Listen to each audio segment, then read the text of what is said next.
युवाओं की विदेश जाने की चाहत उनके जीवन के जोखिम में डाल रही है। युवा विदेश जाने के लिए कई बार डोंकी का रास्ता अपना लेते हैं। विदेश जाने के धुन में नौजवान डोंकी का रास्ता अपनाकर अपनी जान जोखिम में डालते हैं और साथ ही लाखों रुपए का नुकसान भी करा लेते हैं। करनाल के रहने वाले मुकेश और सन्नी की कहानी भी कुछ ऐसी ही है। एक रिपोर्ट देखिए।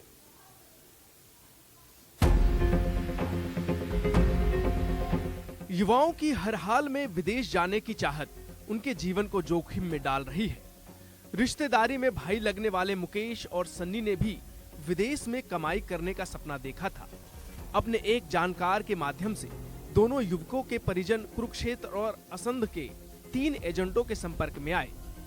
एजेंट ने इन्हें जर्मनी में वर्क परमिट का भरोसा दिया और दोनों लड़कों को विदेश में सेटल करने का खर्च करीब 60 लाख बताया। एजेंट ने दोनों युवकों के परिजनों से करीब 8 लाख रुपए लिए, लेकिन सीधे जर्मनी भेजने के बजाय उन्हें डोंकी के रूट पर छोड़ दिया। मौत के मुंह से वापस लौटे मुकेश और सन्नी ने बताया कि एजेंट ने उन्हें जर्मनी भेजने का झांसा दिया था, लेकिन ऐन वक्त पर फ्लाइट कैंसिल का बहाना बनाकर उन्हें थाईलैंड ले गए और बताया कि यहाँ से आगे तुम्हें भेजा जाएगा। युद्धग्रस्त रशिया में डोंकी रूट पर उन्हें डोंकर्स के हवाले कर दिया और करीब 250 युवक मुसीबत में पड़ गए। डोंकर्स उन्हें मारते थे, पीटते थे और पैसे की डिमांड करते थे।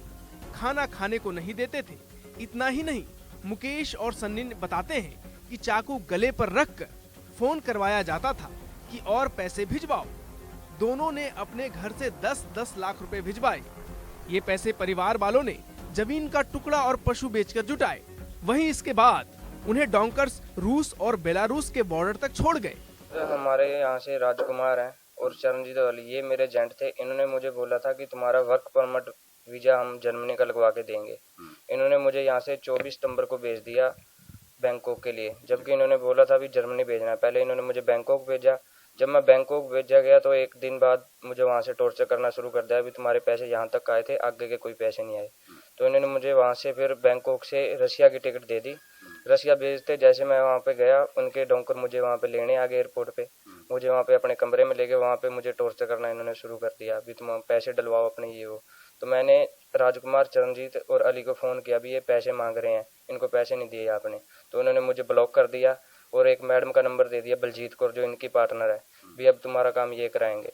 तो बलजीत कौर ने भी मुझे साथ ऐसे उनसे डोंकरों से बात करके और मुझे वहाँ पे टॉर्चर करवाया और पैसे डलवाया जी घर से। सैनगन वीजा अप्लाई करवाया था जी उन्होंने। उसने बोला जर्मन सैनगन वीजे में भेजेंगे जी। उन्होंने हमारे साथ धोखा किया जी, एजेंटों ने जी। तो हमारे साथ धोखा किया जी। यहाँ से उन्होंने थाईलैंड भेजा, थाईलैंड से रशिया जी, रशिया से बेलारूस भेजा जी इलीगल तरीके से। तो वहाँ से हमको टॉर्चर कर रहे हैं जी। हमारा पासपोर्ट छीन लिया जी। वहीं से हमको टॉर्चर कर रहे हैं, घर वालों से पैसे डलवा रहे हैं जी। वहाँ उन्होंने हमारे यहाँ चक्कू लगाया जी, चक्कू मारे हैं जी। तो ये चक्कू लगाया जी, यहाँ से लगाते रहे हैं जी। हमारे ये जंगल में परेशान करते रहे हैं जी, मारते रहे हमें। तो जो हमारे जैसे मुकेश ने बताया जी, हमारे फ्रेंड भी थे वो, तो उसके जिन्होंने पैसे नहीं डलवाई, हमने उनकी लाशें भी देखी थी जंगल में। तो उसके बाद फिर हम आर्मी वाले ने हमें कैच कर लिया जी। तो उसके बाद आर्मी वाले ये बोल रहे थे, जा आर्मी ज्वाइन कर लो, जा 10 साल की सजा काट लो। हमने सजा मंजूर करी थी, आर्मी ज्वाइन नहीं करनी थी। मैं यही बोलता हूँ जी, सैनगन वीजा लगवा के जाएं जी, किसी की जान से में मत आए। जैसे ये बोलते हैं डोंकी लगाओ, ये डोंकी फायदा नहीं है जी लगाने का जी। हमको भी सैनगन वीजा बोल के डोंकी में भेजा जी। हमको रसिया जाके पता लगा जी, हमने तो उनको बाद हम बोल रहे हैं हमको वापस बुलाओ, पर हमारे पासपोर्ट छीन ले गए जी। हमको टॉर्चर कर रहे थे वो। यहाँ पर दोनों की मुसीबत खत्म नहीं हुई। असली मुसीबत तो अब शुरू होने वाली थी। रूस और बेलारूस के बॉर्डर पर दोनों को बाकी साथियों के साथ रूस की पुलिस गिरफ्तार कर लेती है और फिर दोनों को पकड़े गए लड़कों के साथ जेल में डाल दिया जाता है। वहाँ पर भी खाने को पूरा खाना नहीं दिया जाता, जिसके चलते दोनों की तबीयत भी बिगड़ने लगती है। जिसके बाद किसी तरह से दोनों ने परिवार से संपर्क किया। दोनों ने कॉन्ट्रैक्ट साइन करने से मना कर दिया और उसके बाद वकील किया गया। वकील ने केस लड़ा और इस केस के बाद दोनों लड़के अब सही सलामत अपने परिवार के बीच पहुंच गए हैं। बार बार हमें ना छोटी छोटी उसमें अगर एकदम नहीं बड़ा कोई अमाउंट नहीं मांगा उन्होंने। शुरू में पहले उन्होंने 3 लाख रुपए की मांग की थाईलैंड में कि आप 3 लाख रुपए दे दो, बाद में ही तो देना है और हमने टैक्स पे करना है इनका जाके वहाँ पे, और 15 दिन की ट्रेनिंग होगी वहाँ पे रसिया में जाके होटल मैनेजमेंट की, कैसे खाना बनाना क्या है।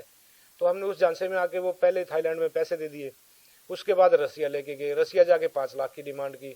तो 5 लाख इनका सिस्टम एक है, एक आदमी बहलाए फुसलाएगा, दूसरा टिकट दे देगा, वो पीछे हट जाएगा, तीसरे आदमी का नंबर दे देगा, वो डील करने लग जाएगा, वो कहीं आपको डोंकर के हवाले कर देगा। तो डोंकर के बाद ये सब ब्लॉक कर देते हैं। ये तो सर हमारे लिए बच्चे हैं, उनके लिए तो बिजनेस है उनका, उनको इनकी भावना से किसी के दुख से कोई मतलब नहीं है। वो तो ये इस प्रकार का सोचते हैं ना कि जो एक बार उनके चंगुल में फंस गया। शरीर देखे हैं बच्चों के कैसे हुए? यही तो सर, यही इसी चीज का तो दुख है मेरे को, जो इसको लास्ट में डोंकर को फंसाया ना। डोंकर ने ये बोल दिया था कि इंडियन आदमी क्या कर लेगा किसी पाकिस्तान का। मेरे पास भी रिकॉर्डिंग है, मैंने पूरे 6 महीने के डाटा जो है वो कॉपी करके वहाँ पुलिस जांच में दे रखा है। बच्चों को वापस लाने में एसएसपी साहब थे जो पहले, सावन कुमार जी, उनकी बहुत सहयोग रहा। दोनों के सही सलामत घर वापस आने के बाद परिवार वालों ने राहत की सांस ली है। परिवार के लोगों के लिए मुश्किल की घड़ी थी, लेकिन अब थोड़ी राहत है। एक तरफ मुकेश के जहां 35 लाख के आसपास नुकसान हुआ है, तो वहीं सन्नी के भी 25 से 30 लाख रुपए लग गए हैं। इन दोनों की स्थिति को देखकर तो यही सीखना चाहिए कि डोंकी के जरिए कभी भी किसी देश में नहीं जाना चाहिए, क्योंकि ये बचकर तो आ गए, पर ऐसे कई लोग हैं जो अपनी जान गंवा देते हैं।